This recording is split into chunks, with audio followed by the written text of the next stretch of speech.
संतोष मेहरोत्रा जी, अभी जफर साहब ने बड़ी लंबी तकरीर की और बताया कि सरकार काम कर रही है।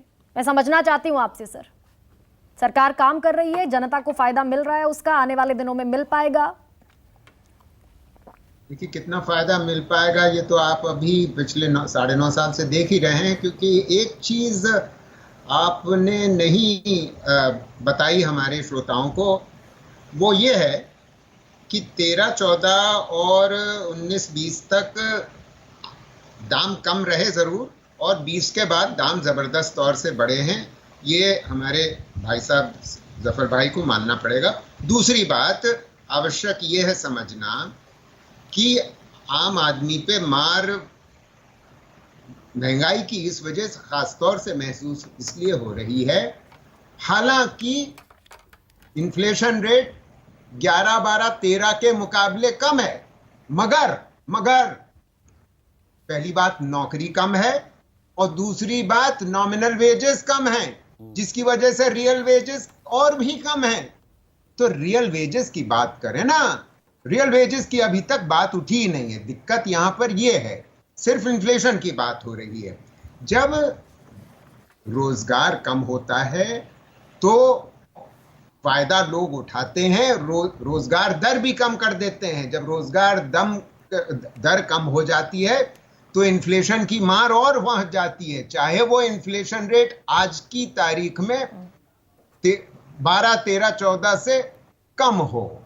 तो 12, 13, 14 से कंपैरिजन करना बहुत फायदेमंद आम आदमी के लिए इसीलिए नहीं होता। दूसरी बात, अभी राहत मिलने वाली है, जफर साहब ने बहुत सही बात कही, क्योंकि इलेक्शन 8 महीने में हैं।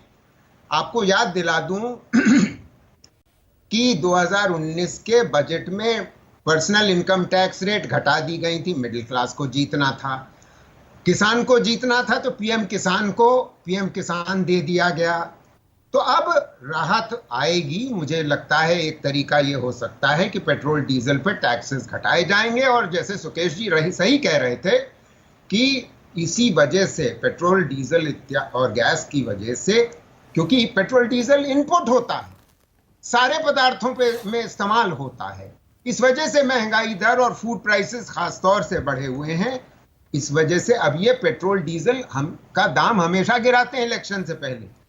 और आरबीआई के आंकड़े में देख रहा हूं, मैप भी देख रहा हूं, आरबीआई का पेज मेरे सामने खुला हुआ है, स्पेशल डिस्ट्रीब्यूशन ऑफ इन्फ्लेशन। ये चिंतित इस वजह से हैं खास तौर से क्योंकि जहां इलेक्शन होने वाला है वहां जो इन्फ्लेशन रेट है वो ज्यादा है बनिस्बत बाकी प्रदेशों में। पेज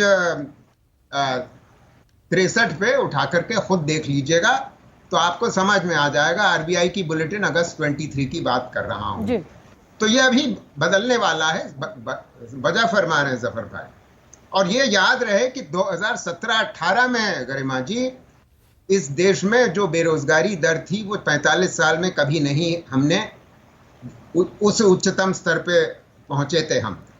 तो वापस इस बात पे आते हैं कि सरकार यस कदम उठा रही है, राइस एक्सपोर्ट बैन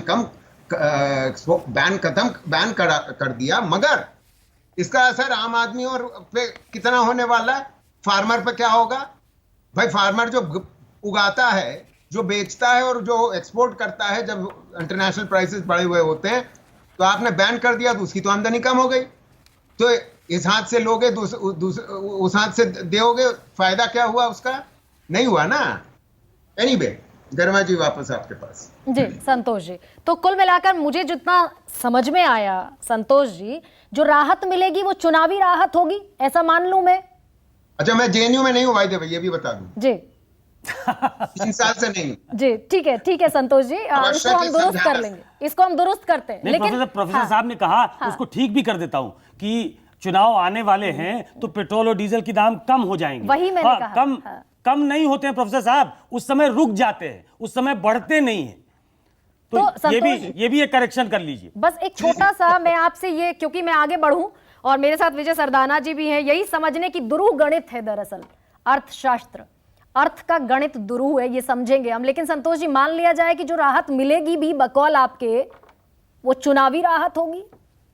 हाँ, वो केवल चुनावी राहत होगी, क्योंकि मार तो आम आदमी बेरोजगारी से खा रहा है और रियल वेजेस की वजह से खा रहा है। तो और ये हम क्यों भूल जाते हैं कि हम इन्फ्लेशन की चर्चा करते हैं, महंगाई दर की बात करते हैं। अरे महंगाई तो बढ़ी रही है, दाम तो बढ़ ही रहे हैं, चाहे वो आप 4% पे हो, चाहे 6 हो, चाहे 7 हो। बिल्कुल, अगर 4% भी बढ़ा है तो 100 में से 100 पे 4 रुपया तो बढ़ ही गया। लाइन ऊपर जा रही है। हाँ। लाइन सीधी नहीं है। इन्फ्लेशन मतलब दाम बढ़ रहा है, घट नहीं रहा है भाई।